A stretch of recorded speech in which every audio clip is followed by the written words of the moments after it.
Mes sœurs, mes frères, bienvenue en cette méditation sur les textes ce mercredi 29 novembre 2023, en cette 34e semaine du temps ordinaire.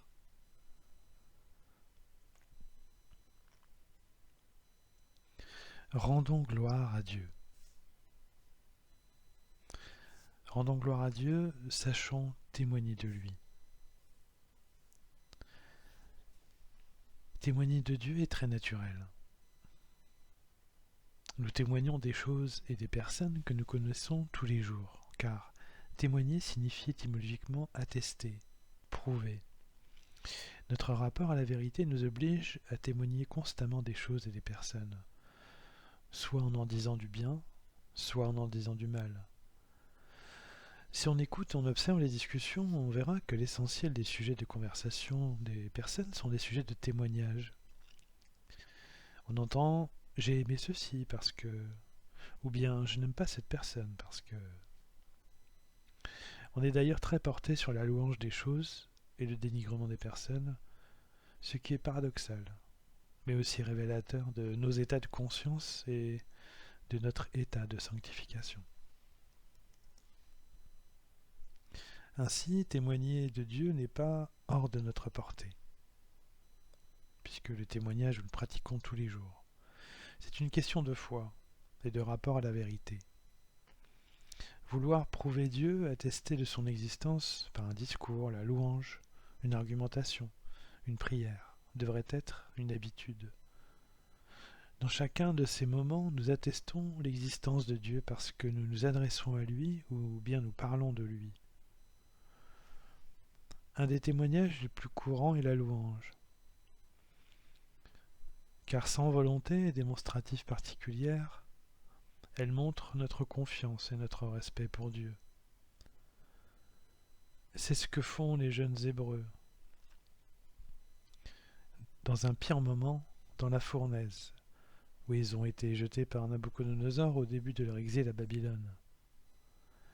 Ils chantent en disant « Vous le soleil et la lune, bénissez le Seigneur. À lui haute gloire, louange éternelle. Et vous, le feu et la chaleur, bénissez le Seigneur. À lui haute gloire, louange éternelle. Et vous, la fraîcheur et le froid, bénissez le Seigneur. À lui haute gloire, louange éternelle. » Avoir la capacité de louer Dieu dans les circonstances qui vont contre nous est une manière de ne pas baisser les bras et de garder intacte la foi en Dieu. Le chant de louange des trois jeunes gens qui se termine en cantique de gloire à l'univers créé par Dieu évoque la grâce rendue pour le feu et la chaleur, ce qui est un comble de courage et de foi dans ces circonstances. L'ange protecteur qui préserve les jeunes gens d'être brûlés intervient juste après la louange. Louer, c'est ainsi attester de l'existence et de la présence de Dieu tous les jours. C'est montrer et reconnaître que tout ce qu'il nous donne nous est donné pour notre bien et sa gloire, y compris les choses ou les événements qui nous paraissent mauvais ou douloureux. Louer est une joie permanente, car Dieu est lui-même joie.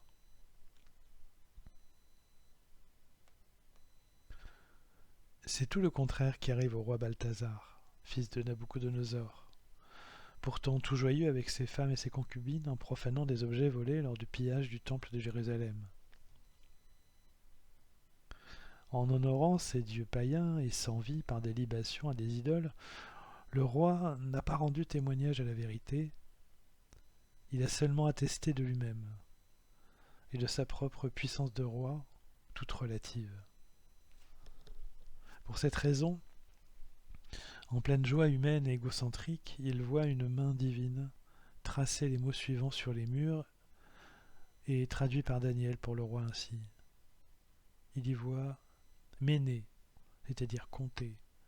« Dieu a compté les jours de ton règne, dit Daniel, et y a mis fin. »« Tekel », c'est-à-dire « peser ». « Tu as été pesé dans la balance et tu as été trouvé trop léger, dit Daniel.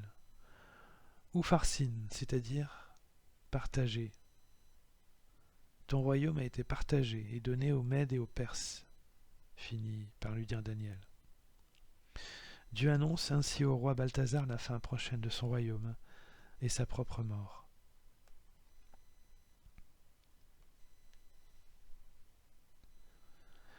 Nos vies sont ainsi ambivalentes. Ne nous fions pas aux apparences et aux sentiments. Parfois nos difficultés et nos peines ne sont que le prélude à une grâce particulière si nous savons rendre gloire à Dieu malgré les circonstances contraires. Et parfois ce sont nos joies qui nous obligent à la réserve et à la clairvoyance, car ce sont dans ces moments aussi que nous pouvons commettre des erreurs spirituelles.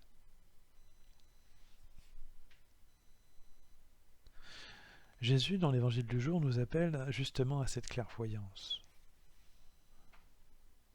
Nous connaîtrons comme lui des persécutions, mais notre témoignage nous sauvera lorsqu'il dit « Vous serez, dans l'évangile, vous serez détestés de tous, à cause de mon nom, mais pas un cheveu de votre tête ne sera perdu. C'est par votre persévérance que vous garderez votre vie. » Ici, Jésus adresse un dernier discours aux disciples avant sa passion et sa mort, pour les avertir et les réconforter. Le jour du jugement arrivera vite, et un signe en sera les attaques dont ils feront l'objet. Paul nous montrera plus tard dans ses lettres la nécessité scandaleuse de passer par la croix pour suivre réellement Jésus-Christ. Nous aurons tous ce ou ces moments douloureux, peut-être y compris de la part de nos familles, lorsque Jésus nous dit « Vous serez livrés même par vos parents, vos frères, votre famille et vos amis, ils feront mettre à mort certains d'entre vous. »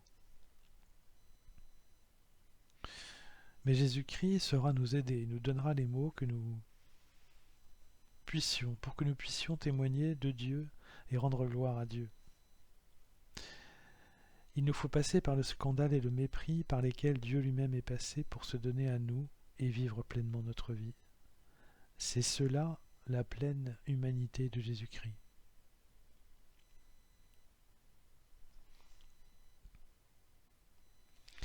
Alors mes sœurs, mes frères, sans pour autant vivre le martyre ultérieurement, comme Jésus le dit aux disciples sur leur fin dernière, ne fuyons donc pas le déplaisir ou les contrariétés, ni les obstacles plus douloureux mis sur notre route. Ne nous rengorgeons pas non plus de nos réussites ou du bien-être que nous pouvons connaître. Sachons plutôt dans ces circonstances diverses louer Dieu et lui rendre gloire, car c'est le remercier pour les bienfaits qu'il nous donne.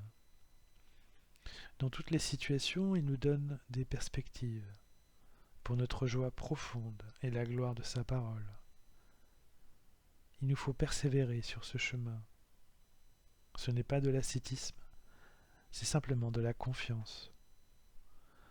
Alors au terme de notre course, nous connaîtrons la vraie vie et la vraie joie.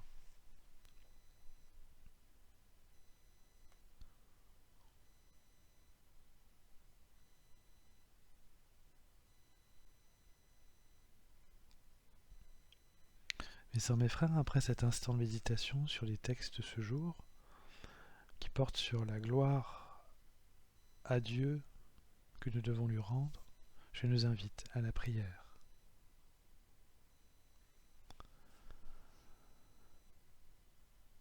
Ô Dieu éternel, toi qui as créé toutes choses, toi qui nous connais depuis l'origine,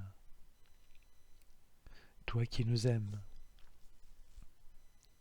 aide-nous à témoigner de toi, à parler à tout moment de tes bienfaits et de toute ta création, pour que tous voient ta beauté, ton amour et ton intelligence que tu as gravées en nous. Nous te rendons grâce de nous avoir fait à ton image.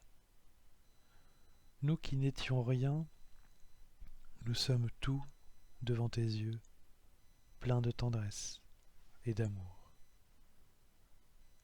Amen.